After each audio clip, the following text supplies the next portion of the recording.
স্ত্রী কখনো প্রিয় নারী হতে পারে না, কারণ স্ত্রীর অনেক ভুল।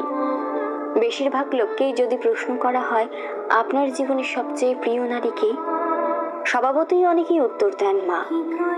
কেউ বলেন মেয়ে, কেউ বলেন বোন, কেউ বা বলেন নানি, কারণ সে তাকে কোলে পিঠে করে মানুষ করেছে।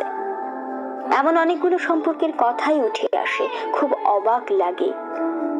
একজন মানুষও উত্তর দেন না তার বউ তার সবচেয়ে প্রিয় নারী। আসলে বাঙালিদের সমস্যা, বউকে ভালোবাসি বললে মান সম্মান চলে যাবে, লোকে বউ পাগল বলবে, বউয়ের কাছে ছোট হয়ে যাবে, অথবা বাকি পুরুষদের সামনে হেডাম কমে যাবে। এমন একজন মানুষও কি নেই যার হাসপাতালে বেডের পাশে নির্ঘুম রাত কাটিয়েছে তার স্ত্রী, অথবা একসাথে জীবনের যুদ্ধটা করবে বলে বাবার বাড়ির অভিজাত্যকে দূরে রেখে স্বল্প বেতনের ছেলেটার হাত ধরে বাবার বাড়িটা ছেড়ে এসেছে।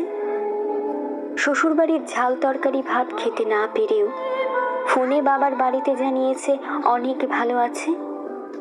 নাকি নিজের বিছানা, মায়ের রান্না, জন্মের পরের বাড়িটা সব ফেলে আসা অনেক সহজ, যার কারণে বউ কখনো প্রিয় নারী হবার যোগ্যতা রাখে না।